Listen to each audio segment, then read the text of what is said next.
Welcome, everyone, to the University of New Mexico Law and Mental Health series, weekly discussions of practice and science featuring experts in behavioral health and the law. This series is run by the Division of Forensic Behavioral Sciences of the University of New Mexico's Department of Psychiatry and Behavioral Sciences in support with the New Mexico Behavioral Health Services Division. I'm Anthony Perillo. I'm the Forensic Psychology Training Director here at the University of New Mexico. For our talk today, if you have any questions for our presenter, you can enter those in the Q&A box. You can enter those anytime you feel comfortable, but do know that we hold questions until the end, and oftentimes it's not possible for us to get through all of them. If you are pursuing continuing medical education credits, there will be a sign-in sheet posted in the chat box shortly. If you are pursuing APA continuing education credits, there will be a link to a survey that you complete for your credits that will also be in the chat box, but that link will be posted near the end of the hour, so keep your eye on the chat box near the end of the presentation. Make sure that you open that link or bookmark it before the webinar closes, and make sure you save your certificate after you complete the survey because we don't have copies of completed certificates after the fact. If you missed last week's talk in the series, Dr. Tatiana Matlis's discussion of the role and relevance of cognitive testing in forensic evaluations is now available on our YouTube channel. The recording for this week's talk should also be available on our YouTube channel sometime later this week, and PowerPoint slides for those that have registered for the series will be available later this week as well. As a heads up, next week we have Dr. Bruce Burkowski, who will be discussing test security issues and considerations of testing data and materials as discoverable in court. But getting back to this week, I'm excited to introduce you to today's speaker, who will be discussing technology-facilitated intimate partner violence. This is Dr. Christina Dardis. Dr. Christina Dardis is an associate professor of psychology at Towson University and a licensed clinical psychologist in Maryland. Currently, Dr. Dardis is the director of the Laboratory for Interpersonal Violence and Traumatic Stress Studies at Towson, where she proudly mentors graduate and undergraduate research students as they study technology-facilitated intimate partner violence, social support, and recovery. Dr. Dardis received specialized training in the assessment and treatment of trauma-related disorders among survivors of violence through a postdoctoral fellowship at the National Center for PTSD. She's also served as a senior consulting editor for Psychology of Violence, has provided testimony for Maryland state bills related to gender-based violence. So Dr. Dardis, on behalf of the University of New Mexico, thank you so much for joining our series, and I know we're very excited for you sharing your expertise with us today. And I'll go ahead and toss it over to you. All right, thank you, Dr. Perillo, and thank you for the invitation to come speak today. I'm going to pull up my slides right now.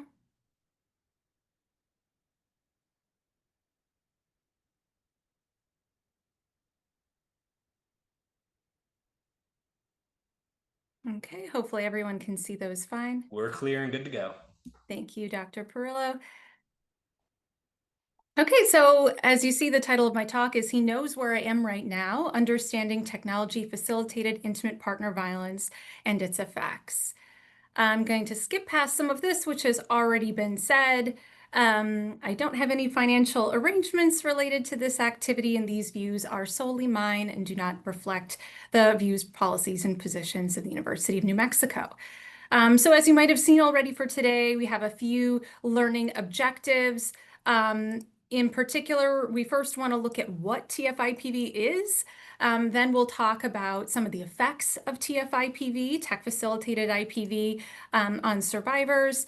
And finally, some of the legal implications and some of the resources for how survivors can be assisted and helped.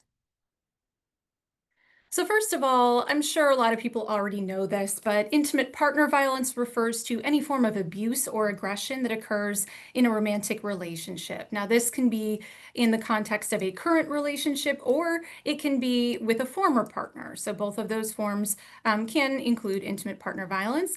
Intimate partner violence often includes 4 different forms that are talked about. And you see them on the screen now. So psychological violence usually refers to some form of communication with the partner. It might be intentions to harm them, control them. It might be threats, might be disparaging comments to belittle or degrade the person that are said. Stalking behaviors are usually a course of conduct that is repeated and unwanted that causes some version of fear or distress for the victim. And then you're probably also familiar with forms of sexual and physical violence that can occur within relationships. We also know intimate partner violence is very common. So, in national studies by the CDC, approximately 41% of women and 26% of men report lifetime experiences of intimate partner violence. In the National Transgender Study, about 56% of trans and non-binary individuals also reported IPV. So, there's a very, very frequent occurrence of this type of violence among adults. However, the traditional measures of IPV have frequently looked at things like physical and sexual violence or stalking that occurs in person, like showing up in person and following someone, or psychological violence like calling someone names or breaking their items in their home.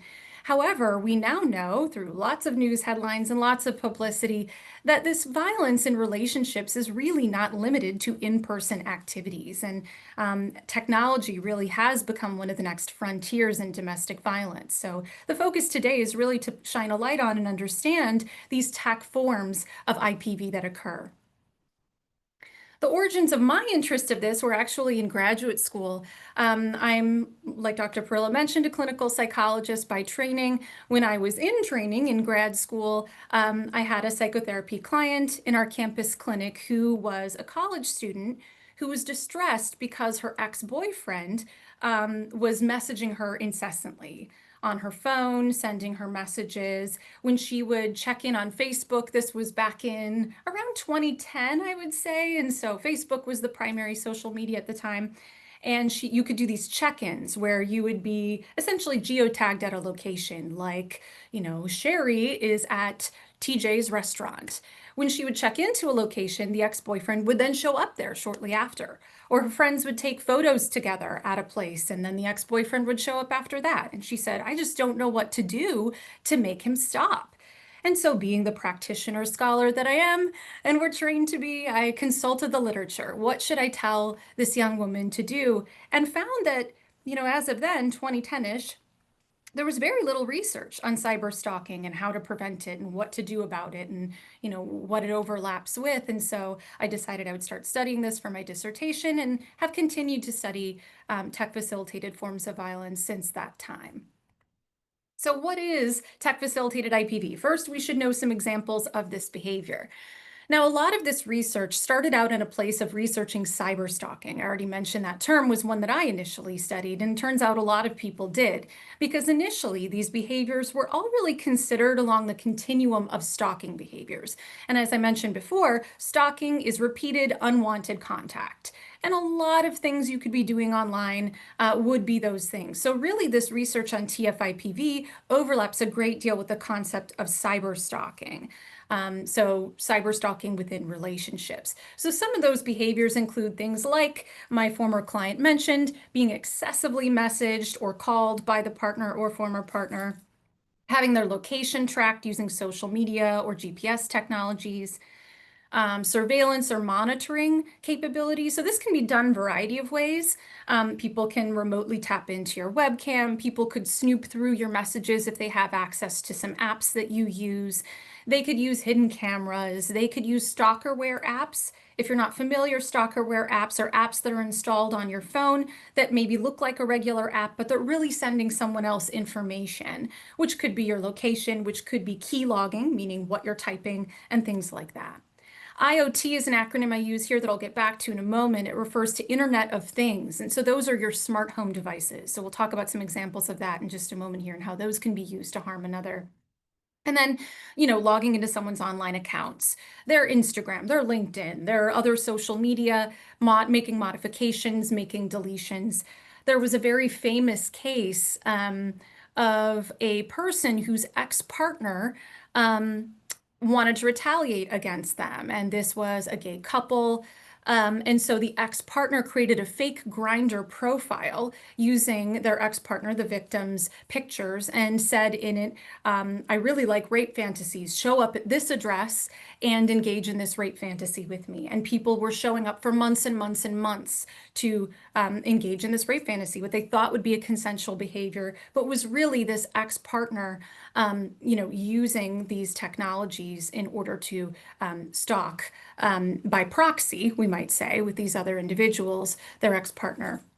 This is also a form of doxing, which we'll get to in just a minute. So those are some behaviors. Now, there are also sexual forms of violence that are TF-IPV. And so this is often referred to as NCII, non-consensual distribution of intimate images. You may have heard this referred to as revenge porn. We tend not to prefer that term in the field because it's not always due to revenge, because it's not usually intended to be pornographic, as in, a publicly shared type of image. But this is images that are shared without someone's consent that are of an intimate nature. And so this can very often occur within relationships as well as outside of relationships from a non-partner source, as we'll talk about. But it can be a form of TF-IPV. And then sextortion, if you're not familiar with that term, it's a portmanteau of the word sex and extortion. So think blackmail. So you're blackmailing someone that if you don't do X, Y, or Z, I will share these nude images of you elsewhere.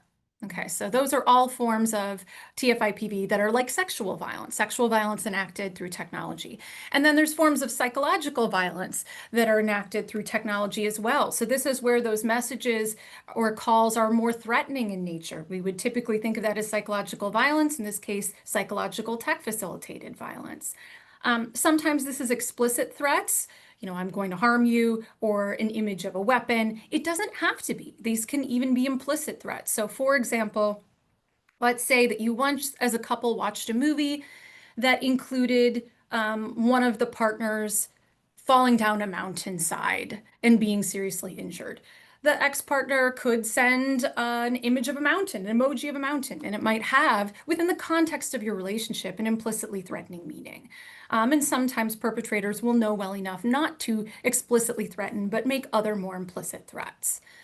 This can be embarrassing or insulting posts on social media about a person. And then I mentioned doxing earlier with that example from Grindr. So doxing is where a person shares private information publicly, such as your address or phone number or other types of information about you, very often with the sort of goal of having others harass or bother you for them.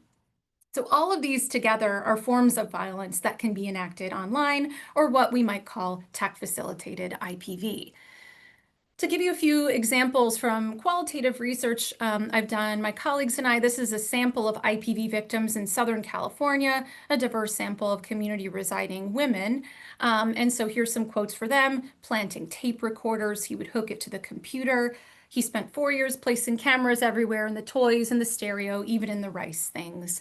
The bottom example is an example of financial abuse. So that can be another form of tech-facilitated IPV. So where the partner is able to track all of the financial transactions, or maybe attempt to control financial transactions that are done for the victim.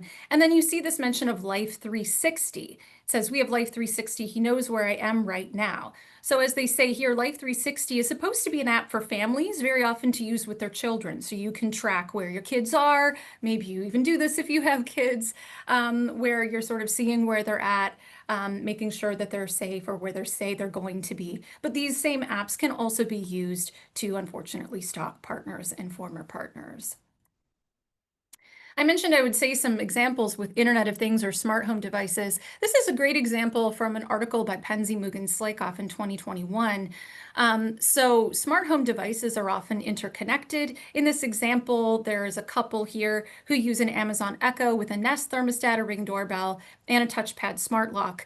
And the partner here, Ben, is the one who installed these devices. So that means he has access to the passwords, the two-factor authentication, if it is present on those devices, and knows how they work very well. He's then using these apps to do things like turn the lights off on the partner, set the temperature to 90 degrees on the thermostat. And when she's distressed and calling her sister on the phone, like, oh, I think something's going on, he's able to listen in on the Amazon Echo device. I don't know if you're familiar with this, but the Amazon Echo device and lots of other smart home similar devices have what's called a drop-in call feature. What that means is a person, if they have access to your Echo device, is able to remotely drop in. So they can listen in using the echo of what's going on in that room. Now, you are notified as the end user, the person in the room, through the echo making a loud sound and lighting up. However, you don't have to accept the call. It's not like a phone where you have to hit, yes, and you can't hit no. So, it does just suddenly turn on for a person. So just so you know, that's another way that Internet of Things devices could potentially be used to harass, bother, um, or engage in this tech-facilitated IPV behavior. There have been lots of terms you should know that are used for TF-IPV. This is, again, a newer area of research over the past 15 to 20 years. And so with that comes a lot of terminology. Very similar terms used, tech-facilitated stalking, again, the origins being in stalking and many of these things fitting within a context of stalking. That term is often used intimate partner cyber stalking, dating, electronic dating aggression, digital dating abuse, and the like. So how common is this behavior and who engages in it? Is often one of the first questions you might have. Now, I should mention here that tech-facilitated IPV really hasn't had any huge national studies. There have been some studies specific to NCII, that's that non-consensual image sharing. However, tech-facilitated IPV, not necessarily. There are national studies of stalking, National Intimate Partner Violence and Sexual Violence surveys, National Violence Against Women surveys have collected data about stalking, but not specific to intimate partners and not always looking specifically at cyber stalking as its own entity as well. So we don't have a lot of information from national data. However, in some of my studies and other studies, some prevalence suggests that among young adults, 56 to 73% report some form of TF-IPV within the past year. Now, this is reflective of rates of violence that you might see using the conflict tactics scales, which is a measure of in-person, primarily IPV behaviors, because psychological forms of IPV are very common, such as calling a partner names or humiliating them in some way. So these high prevalence rates reflect that there are a lot of these behaviors that are very common in relationships online. Among IPV survivors, tech is often used as part of abuse. We'll be talking about that a lot here as one example. 85% of IPV survivors in Australia describe technology as part of the abuse that they experienced. Among the sample of survivors in Southern California I mentioned earlier, electronic forms of monitoring were just as common as physical monitoring or stalking, like showing up where a person is or waiting outside of their work for them and that kind of thing.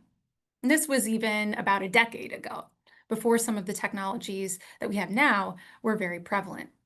To briefly mention a little bit about my methods, and I'll be talking some about my studies and some about other studies today.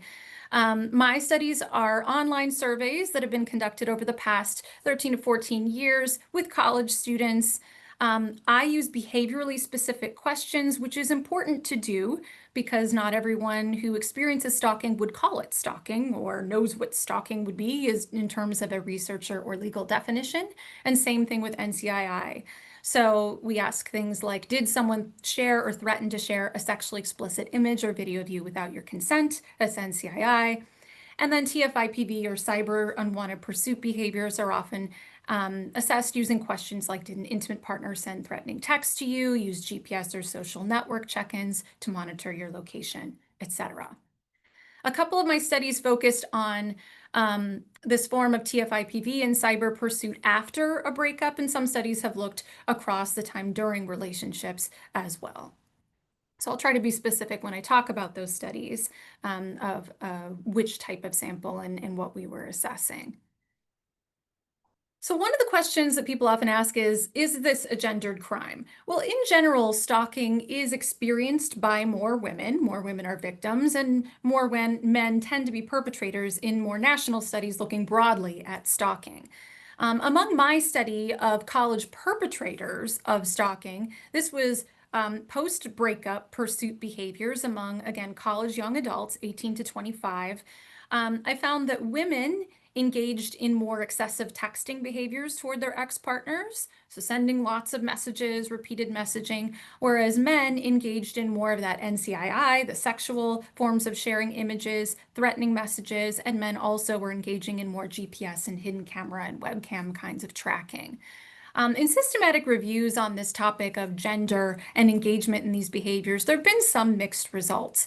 However, pretty universally, men tend to engage in more of the NCII behaviors than do women. So that more sexual form of TF-IPV, which is really quite similar to the broader IPV literature, in which men tend to engage in more sexual IPV, rape and sexual assault, more than women perpetrate those crimes. When we look at the prevalence of non-consensual distribution of intimate images, that NCII, in a national study, Asia Eaton and her colleagues found that 12.8% of US respondents said that someone shared or threatened to share their intimate images without their consent. That's a pretty standard definition of NCII. Within my own research, this was all among college students and didn't have to be from a former partner. We'll get to that part in a moment. I found that 20.5% of women and 7.4% of men in my sample reported experiencing non-consensual image distribution. So threats or sharing of intimate images without their consent. So women more likely than men to be victimized by this type of violence in my study. In terms of perpetrators, when looking at perpetrators of NCII, very frequently men. Within my own research, primarily, again, women victims. Men represent the majority of perpetrators. But what I think is notable about this is although NCII could be from anyone, it could be a stranger, it could be a friend, it could be anyone sharing those images, most perpetrators do appear to be former romantic associates in some way, either partners or, in some way were a hookup or dating type of circumstance. So some romantic association. And that's true in my study as well as in a national study as well. 71 to 72% said that their former romantic associate was who engaged in this NCII against them. How did they originally get the images? How did the perpetrator get the images? Well, some of the time they're shared consensually initially in the relationship. And so this was true in my study. This was also true in a large study in Brazil. That about 59 to 60% of victims said that the perpetrator initially got them through a willing exchange. And so, this is a normative part of relationships to share nude images or sexually explicit images or make recordings of sexual behaviors these days. And so sometimes the perpetrator had them initially through a consensual route and then was sharing them non-consensually with others. However, others do report being pressured or threatened to send them, what we might call sextortion. We'll get to soon. And about a quarter said they were recorded non-consensually. So the perpetrator might have set up their phone to record or the computer to record, or they might have stolen those images or videos from the person's devices. When we get to sextortion, sextortion again is that behavior that is where someone is making threats that if you don't do X, then I will share images of you. And sextortion in a recent scoping review on the topic, Ray and Henry found that this most frequently occurs from intimate partner perpetrators rather than from strangers or someone else. In my own study, again, I found that 36% of NCII victims said the perpetrator made some type of demand in order to avoid having their images or videos shared further. And when looking specifically at what those demands were, as you'll see in this graph, a lot of the time it was more images or videos. Send me more content like this. 20% said that sex was demanded of them. 15% said they had to meet with the person or go on a date with them. Only 4% money. So money was not the primary motive for the NCII blackmail or sextortion in this case. That category of other included a few different things. One was sexual images of someone else. And one was to stay in the relationship. So it was a threat, stay with me or else I'll share these images. So these are, a lot of different forms of TF-IPV and some of their frequency in some of my studies and some others. Now, one of the other questions that I'm often asked is, well, is this tech behavior related to other types of IPV? Or is it unique in some way? Are the same or different people engaging in these behaviors? Could this be part of a context, a broader context of violence in a relationship? Now, to get to that, I should mention what coercive control is. And sorry if you're already familiar, and this is a review. Evan Stark initially described coercive control as violence that's used to dominate, intimidate, or break down the agency of partners or limit their freedom. So coercive control is really aiming to often humiliate, degrade, create a sense of omnipotence and omnipresence of the perpetrator. And Dutton and Goodman initially created this model of coercive control in 2005 to describe this process of how coercive control can sort of develop, where first, the stage is set by creating a close attachment. So this might be, you develop that close relationship. Sometimes it's the us against the world mentality where you create that closeness. Sometimes the wearing down of resistance that's described here is initial psychological violence, degrading the person, making them feel low about themselves, maybe even engaging in physical and sexual violence.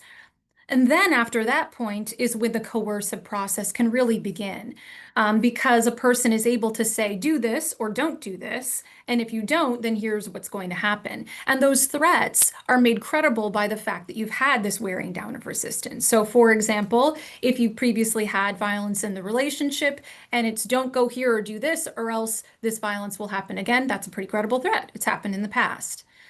Now, one really key point in Dutton and Goodman's model is that surveillance is necessary for the perpetrator because you need surveillance to see whether the victim is doing what you're telling them to do. Are they complying with those demands? And if not, then the consequences would be delivered.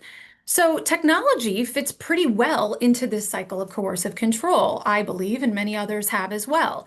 First of all, in the setting the stage part, initially in a relationship, you might have a lot of excessive contact. This is actually often called love bombing. So it can be, it's a very friendly term for it, of course, but repeatedly throughout the day, sending all kinds of messages. Where are you? What are you doing? Love you so much. And it's sort of setting up a context of, I'm going to be messaging you hundreds of times a day and I'm expecting you to reply. And initially may be seen as like, oh, I've never been loved in such an all-encompassing way before. So that's, again, sort of this exploitation of vulnerability. It might be initially gaining access to accounts. So maybe early in the relationship, it's, I really want to make sure you're safe when you get home. How about you share your location with me? And now you have location sharing that's possible between the two. So initially, seemingly consensual behavior potentially that could set the stage then also for later violence. Gaining access to accounts. I described the smart home devices. The male partner in that situation who was the perpetrator set up the accounts, knew all of the account information. That can be another way to set the stage. When thinking of TF-IPV and coercion, you can again have threatening messages. So there can be threats made through messages. You're constantly receiving, sort of some veiled threats from the person. This could also be blackmail, sextortion. If you don't do this, I'm going to share those images that I have of you to gain the compliance and control of the victim. Surveillance. In this day and age, I actually would argue that it's hard to imagine surveillance without technology. You could show up where a person works, but that's not as efficient as figuring out where they are using GPS and other methods. So tracking, monitoring social media, GPS, stalkerware, all of those surveillance methods through technology become this important piece of coercive control surveillance.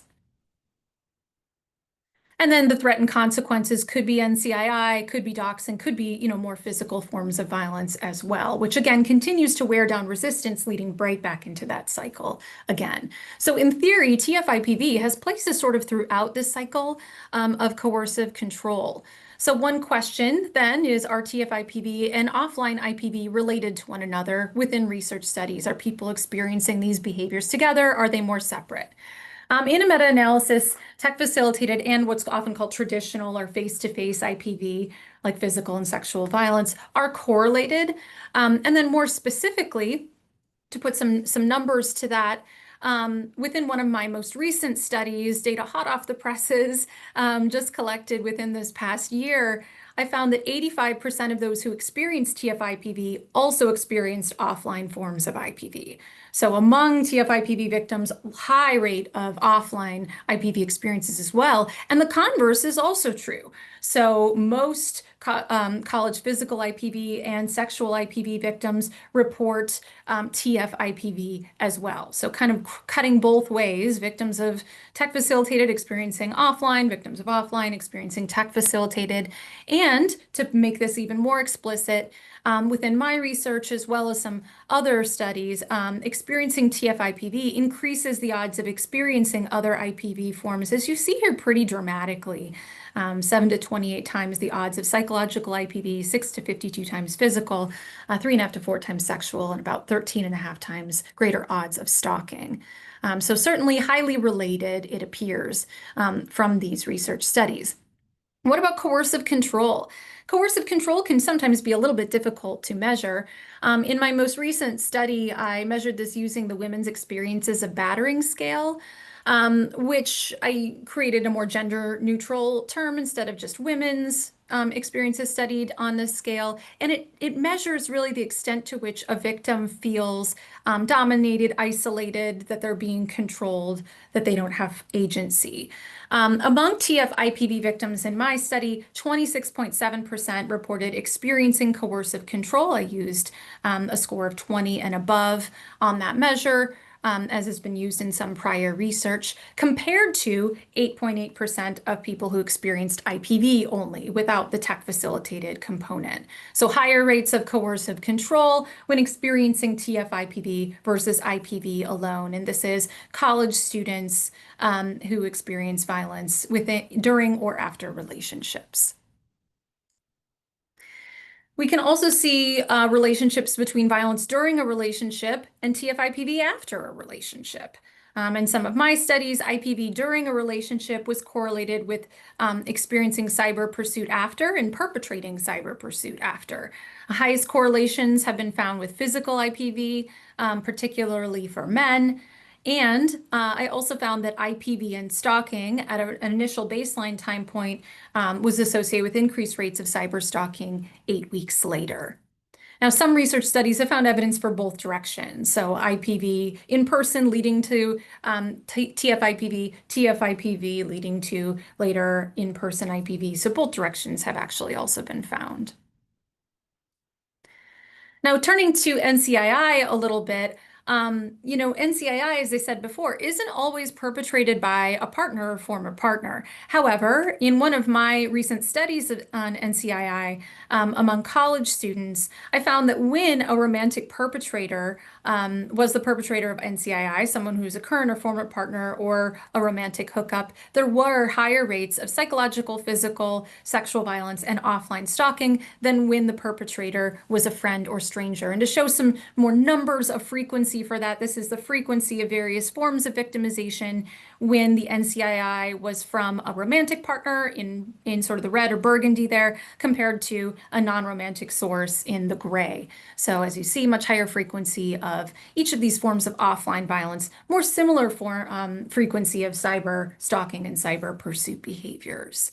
So this, again, kind of showing the overlap. When it is a former partner, it's occurring within a context of other forms of violence as well, very frequently.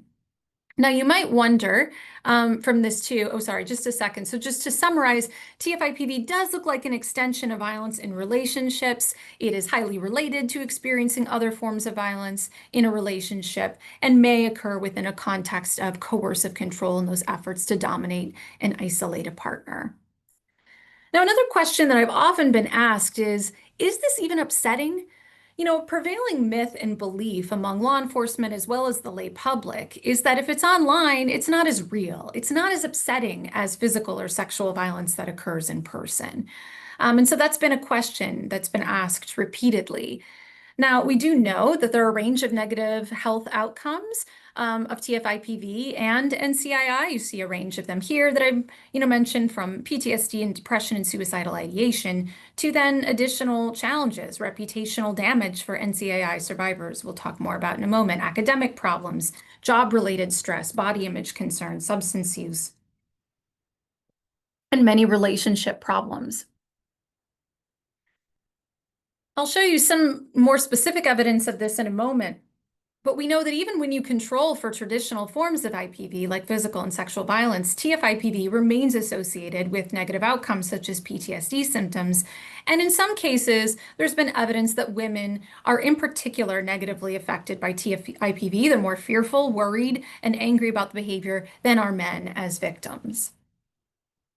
This was a study that I did several years ago in which I looked at a range of different types of IPV during a relationship and different forms of stalking after a relationship among undergraduates.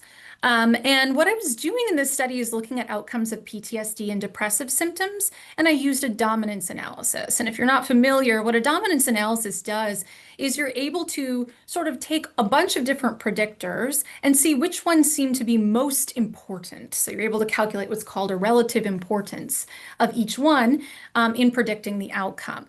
And what it does is it takes all possible sets of regressions. So it takes each variable with each other variable one at a time, psychological IPV and physical, psychological, physical, and sexual, and so on, all possible combinations to see which variables are most important and most significantly related to the outcomes. In this study, as you see, I have a few different types of stalking and unwanted pursuit. I have in-person behaviors, I have cyber behaviors.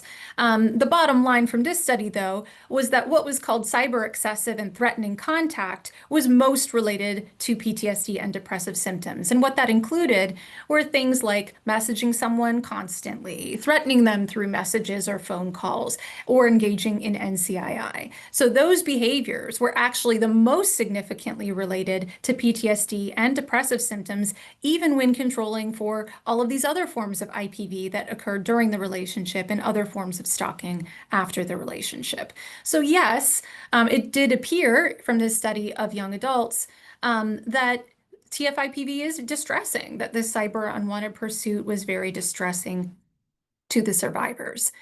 I also conducted a recent study of NCII victims, and I was looking at, what did their mental health profile look like versus victims of IPV? Now, NCII victims could have also experienced IPV, as we talked about before, and many did. But just to say here, so NCII victims in the red had about 2 times greater odds of probable PTSD and probable depression compared to IPV-only victims. And you might think, well, maybe that's just because NCII victims experienced more frequent IPV, and so IPV is really driving this and not NCII. Great question. That's why we also did, a regression controlling for frequency of IPV. And even when controlling for frequency of IPV, NCII remained significantly associated with PTSD and depressive symptoms. So there was still that, unique contribution of being a victim of NCII on psychological distress. Now, when thinking of some of the outcomes of NCII specifically, in one of my recent qualitative studies, 90% of college student survivors of NCII reported at least some negative effects. And you see a range of different quotes here: loss of trust or betrayal, anger and shock, humiliation, shame. Some people reported self-blame if those images or videos were initially shared consensually during the relationship. Like I shouldn't have shared those images, and helplessness or powerlessness. The sense of humiliation was really very present, as you see in that middle box. I just felt humiliated that people saw me naked who I would never want to see me naked, one person said. Some other quotes about some of the outcomes: I still haven't worked through it. I ended up doing self-harm because I felt so trapped in the situation. I even was contemplating suicide at the time. So you see a range of different outcomes for survivors. And then when we think also about some of the other consequences, a lot of survivors described a range of consequences to, first of all, technology use. Now, you might say, well, being less active online might make sense. Maybe that's a good self-protective strategy. And it can be. The problem is a lot of our lives are online these days. And so if you've experienced a form of victimization that's included isolation and efforts to control who you're talking to, and now you feel like you have to isolate even further, it could cut you off from critical supports you might have online or through messaging or social media, or even job opportunities through LinkedIn or other types of sources. Participants described a lot of social and relationship consequences: losing friends, feeling like you can't be in relationships again, even being afraid of going out in public. Like, everyone has seen these images. People stared and judged and called me names, someone said. Which then contributed to the next category of academic and occupational consequences. It was all I could think about as it was happening. I couldn't focus on my classwork and began to fall behind. Paranoid that I ended any type of career before it started. And many people described this constant, omnipresent fear that this will continually be shared forever. It will never go away. And so it could continue to harm me. Now, in terms of legal concerns, one notable one you should be aware of is that, if the victim was underage at the time and initially shared those images consensually, this could be considered something they could get in trouble with as child pornography charge for sharing images of themselves underage. And so that's a real fear and a real problem for many survivors who are underage at the time those images were taken. So TF-IPV appears to be distressing from my studies, from other studies. And so why? Susie Dunn wrote many of these possible reasons. I agree with so many of them. When you think of IPV, that is traditional in-person IPV, you could almost imagine maybe if I get away from this person, I might be safe. I won't experience physical violence from them. When it comes to technology, you don't have to be in the same space as someone. You can do this very easily remotely. There's constant ability to access them. A victim, a survivor might be in their bed at night where they would normally feel safe and receive harassing messages. So there's almost no place where safety can be feeling like it's guaranteed anymore. It can also be done with relative anonymity. So you might have a good idea of who the perpetrator was, but you couldn't necessarily prove it in some cases, or it'd be hard to prove who's doing it. As my survivors mentioned in that prior study, digital content can be permanent and hard to remove, creating lots of audiences for potential harm in the future, with difficulty getting it taken down. We'll come back to that in a moment. And then many people tend to minimize this form of violence. As I said, don't find it as distressing, don't perceive that it will be distressing. Some of the responses from law enforcement that survivors have described is, well, turn off your computer, which really fails to understand the drastic consequences of this and the way that we really can't completely do that these days. So lower social support might be present when people are engaging in such minimization and blame. Thinking of some cultural considerations, we also know that there's a greater likelihood of possible harm among rural survivors. Harris and Woodlock in Australia have done some research on this, and the visibility that you might have in a rural community, if your images, for example, are shared in NCII, it may sort of seem like the whole town has seen them. You also might feel more increasingly isolated if you're a survivor of TF-IPV, with feeling like maybe you have fewer places to go or ways to get away from this person. We also know that LGBTQIA populations report greater odds of TF-IPV and NCII that might come with additional risks like being outed or hate crimes online. We need more research on the implications with respect to race and ethnicity, as there's been some mixed results in this space, and much more effort to look at intersecting identities and how people of intersecting identities are affected by these forms of violence. So what are some of the legal implications of TF-IPV, and what can we do? Well, I'm not going to go into the long history, but in terms of some of the laws for cyberstalking, to just put it simply, we do have federal law and we do have state laws in all 50 states that pertain to cyberstalking behaviors. And this would encompass most of TF-IPV in general. And so these laws are in place. Some are under harassment, and it's another specification to harassment laws. Sometimes it's a specific stalking law. So those laws do exist. For example, this is the federal law against stalking, which includes electronic forms of stalking. So using the mail, interactive computer service, or electronic communication service to engage in a course of conduct that places that person in reasonable fear of death or serious bodily injury, or causes, attempts to cause, or would be reasonably expected to cause substantial emotional distress. So you see there's sort of a few pieces to this. One is the course of conduct is what's described. So that seems to imply more than one thing, but it isn't totally clear how many things are needed, which could be a gap. And then the consequences to the victim or survivor: fear of death or bodily injury to themselves or others, or causes or would be expected to cause distress, so fear or distress. It's sort of an interesting crime. If you think about it, because, and maybe you've had speakers about stalking here before to speak on this issue, but it's a rare crime that the reaction of the victim or survivor sort of dictates whether it is a crime. And that's not really how, sexual violence or physical violence are typically described. So it is sort of interesting that some of these behaviors could be legal in their own context. It's that they're causing this reaction for a victim or survivor, this distress and fear that makes it criminal. In terms of NCII or revenge porn, Pretty much all states except for South Carolina have state laws related to either NCII or revenge porn. Sometimes it's described. However, one gap here is that deepfake imagery is not always addressed. Now, if you're not familiar, deepfakes refer to the use of AI and other technologies in order to create false videos. What they could do is take your face, for example, and put it onto sexual imagery or videos and share it.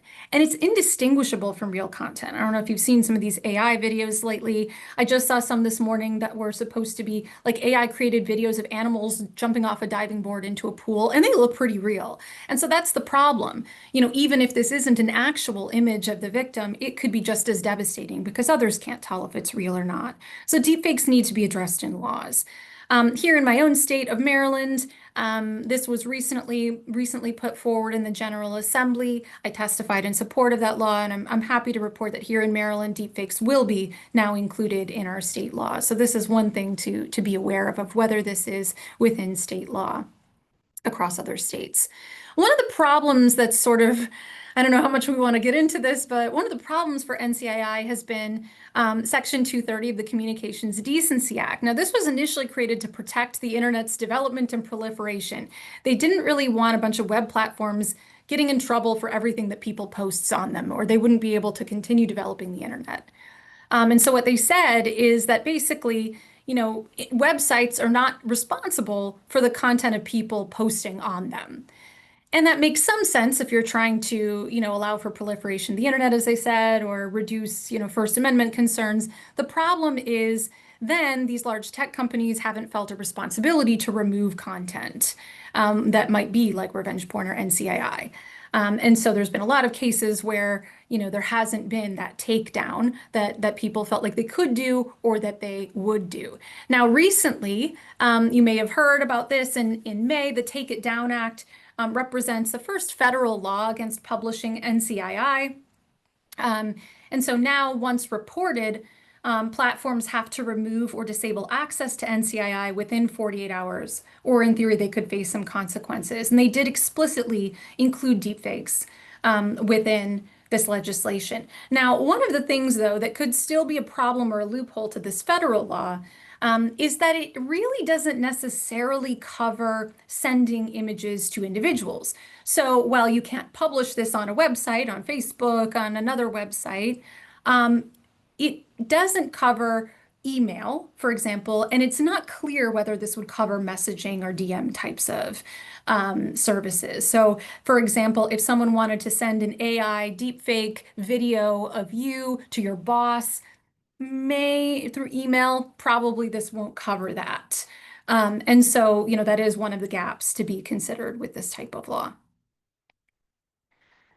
We also know a lot of victims don't utilize law enforcement. So in one recent study, Erica Fassel and colleagues, this was an MTurk-based sample, found that 86% of cyberstalking victims didn't report to law enforcement. Just over half weren't sure if this would even count as a crime, which makes sense. A lot of people, even the police, are not always sure exactly what will and will not count as a crime. So it makes sense survivors wouldn't know either. About a third feared that police won't do anything. And about a third said that they didn't think that this would help them. And so there's a lot of needs here when we think of TF-IPV. I mentioned some of these things already. We also need explicitly for all 50 states to include legislation that's related to provision of victim services. So many states do, but not all, provide within their legislation that victims will get things like identity protection and free counseling and victim advocacy, shelters, financial restitution, and things like that as a consequence of TF-IPV. In addition, most of these penalties, they're mostly misdemeanors in most states. One article I found as of 2021, there were 16 states eligible for a higher penalty if there was a presence of aggravating factors, which often included explicit threats with a weapon or prior IPV. So that is a place where, maybe in some states that allows for higher penalty, but penalties are not too strong. And we need additional training for law enforcement, for attorneys, for judges to understand these behaviors. For example, it would be helpful if when creating orders of protection, judges and others knew that you should include smart home devices very explicitly as one of the methods of contact that they're not allowed to have. Unfortunately, we know that few stalking cases, when we look broadly at stalking, including in-person and cyber stalking, few cases lead to prosecution. And so it's important that we have other mechanisms to support survivors as well, and that training to increase prosecution of cases. So what are some ways that people can support survivors, you may be wondering? Well, first of all, if you are assessing for the presence of these types of behaviors, be sure to use behavioral definitions. Don't ask, as I had said before, about, are you experiencing cyber stalking? They may not know what that means. Who knows what that even means, that broad term. So using, behavioral questions. Has your partner used technology to monitor you in ways that are upsetting to you? Has a partner shared images of you with others without your consent? Things like that to assess the behavior behaviorally. We need to listen and support, provide validation to victims who are disclosing to us without blaming them, without minimizing the behavior. You don't necessarily need to ask as your first question, well, did you share the images first? It's not really that relevant to supporting that person in the moment. What's relevant is their fears, their concerns. If we're talking to survivors, we can situate what they're experiencing within a context of TF-IPV and coercive control if it seems that that is the case for the person. That you understand that these tech behaviors, monitoring their location, could be part of this broader effort to control, dominate, and isolate them, and that really terrifies them. You should also know that there's no one right coping response. So I mentioned at the top of this talk that I initially searched the literature to see what should we tell survivors to do if they're experiencing this. And unfortunately, when I studied that very question, I looked at all types of different coping responses survivors could have, from telling the person to stop and moving away and blocking them and, eliciting friends to help and all of this. And there really wasn't anything that uniquely predicted less stalking victimization in the future. And so that was really upsetting to me at the time, but I think what it means is it's contextual and it depends on the circumstances. And so we need to empower people to do what they think is best for them. We don't need to just tell them, get offline completely. We don't need to just tell them, all these dramatic things that they should do to change their lives if they don't believe themselves that that would be something that fits for them. So there's no one right thing that they have to do. That opens up the place for empowered options for survivors and connection to resources. So what are some of those possible empowered options they could have if they want to? They could text the person or contact the person and say, stop contacting me. I don't want to be contacted in this way, and screenshot. That's what I mean by SS. Now, if they choose to do this, what it does is it sets up, that initial, this is unwanted piece. If they had wanted to go to law enforcement in the future, it then establishes that the behavior after that point was unwanted. I communicated that this was unwanted. So that would be an option they could have. They do not have to do that. I've included a link here about how to preserve evidence from various websites as well as apps, how people can save evidence that they're being contacted, harassed, and the like across a range of different web platforms. You could ask if the survivor or victim wants to think about ways to change privacy settings. One could be checking to see if their posts on social media are being geotagged, like with a location, and trying to remove that option, or change passwords or create new emails, only if they, feel like that would be helpful or they want to. If they want to, they could inform their support system, people in their lives who they perceive would be a good support and wouldn't minimize or blame them for what's happening. Or they could seek legal options or contact legal advocates, such as at a local domestic violence shelter. Now, getting to that connecting to resources piece, I know this is sort of an ugly slide, but I wanted to include the actual text of the links in case you're wanting to go to those right now. There are some great technology safety plans that you could do if you know someone who's experiencing TF-IPV, to think about a range of ways to keep themselves safe with technology. There's some links here. The National Domestic Violence Hotline does also take calls related to TF-IPV, so 1-800-799-SAFE or the hotline.org. Womenslaw.org is a great website that has information on laws federally as well as across all of the states related to various areas of intimate partner violence. They also have an email hotline that you can ask them questions that would pertain to your specific situation.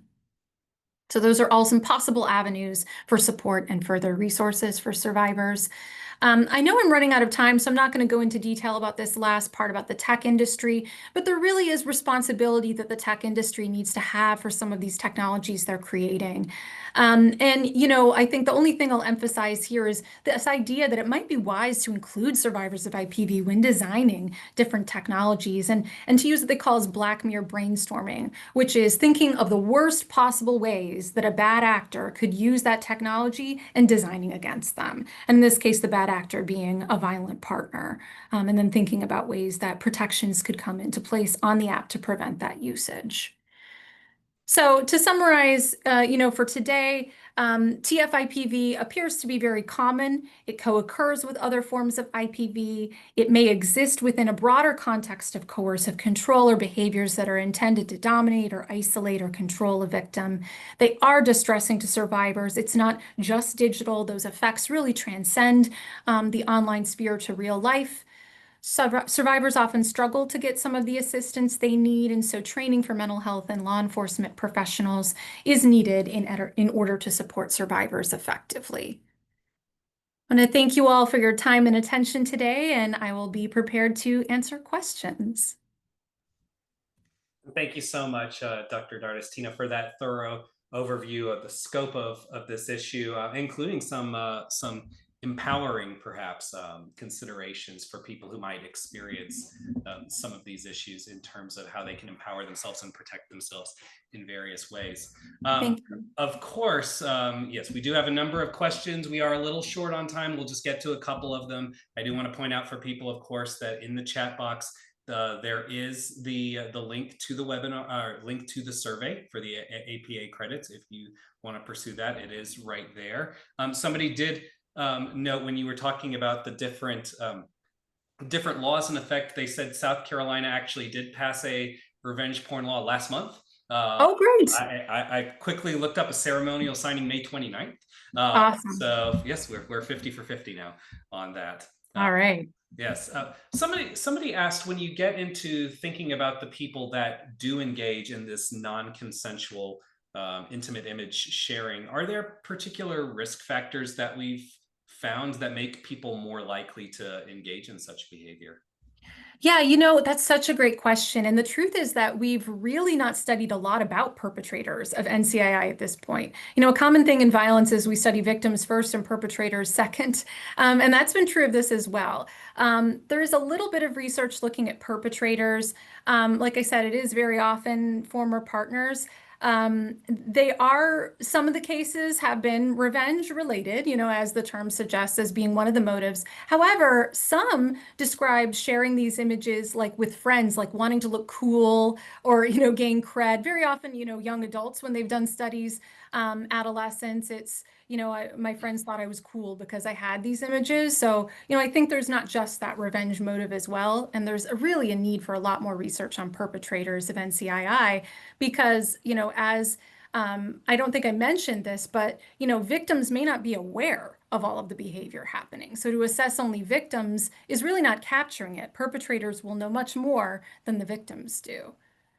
This feels like this touches on a question that somebody had in terms of diving into there very well be multiple motivations that we haven't really untangled right now. Somebody added with the context that they work with perpetrators of intimate partner violence and asked if there were any specific research on the perpetrator side for treatment of this kind of issue. Yeah, I'm not really aware of that literature, to be honest, of the treatment related issue. I know there's been a lot of research on treatment and batterer intervention, kind of also more broadly, though I'm not aware of to what extent they've included a lot of tech facilitated behavior in that to this point. I think the second half of your presentation got to some of this when you started talking about some of the deep fakes and all that. But somebody early on, when you were talking about your research, asked how much have your studies accounted for AI generated or photoshopped images? And maybe I'll zoom out even, like, a lot of this literature, how much of it does it account for AI, Photoshop, deep fake kind of aspects? Right, that's a great question. So my initial study, which I did on NCII, was back in about 2018. And so deepfake and AI were not as big then. I did include photoshopping as one possibility at that time, but I didn't include deepfake and AI explicitly. Even some of the more recent studies didn't. It's only been within the past 4 to 5 years that we've seen some studies really looking at deepfake and AI. But it is fairly prevalent. In fact, that might be in some studies suggesting it could be just as prevalent as sharing actual images when asking perpetrators specifically. So that creation aspect, creating NCII, is really a place that a lot of us haven't studied enough. We've done a lot of have they shared it, but not enough of the what about the creation of NCII. So that is an important continued area for further development. Wonderful. It seems like a lot of people are, at least particularly interested in this perpetrator aspect. I will gear toward the other side in a moment here, but somebody else asked if you've seen different elements of technology facilitated intimate partner violence used in threat assessment to determine the likelihood somebody would actually carry out a threat that they facilitate through technology. They know traditional threat assessments rely on increasing physical proximity as Right. increasing risk. Any Right. I mean, I think to some degree, so some threat assessments do focus on stalking. And as you may know, stalking is a huge predictor of future harm, including homicide risk. And so, if that, in some cases, that might be considered part of stalking and then included. But I don't know to what degree they're directly saying, including these tech facilitated behaviors and examples of these tech facilitated behaviors in those types of threat assessments. But yeah, I think that's really important because stalking is a huge risk. And that's a broader zoom out question. Somebody asked, they were listening to your work saying, from their more general perspective of how do you identify potential participants completing these surveys? How do you ensure particularly anonymity so people feel comfortable disclosing their experiences? Yeah, that's a great question. So my studies have been all on college campuses. Well, pretty much. I've had, one community-based study that was among IPV survivors specifically. But within college studies, it is fairly easy because I've been using online survey platforms so they can participate completely anonymously. And there is a web-based mechanism that we use that on the back end, the websites communicate with each other to give the person credit, but I don't actually see their responses connected to their names in any way.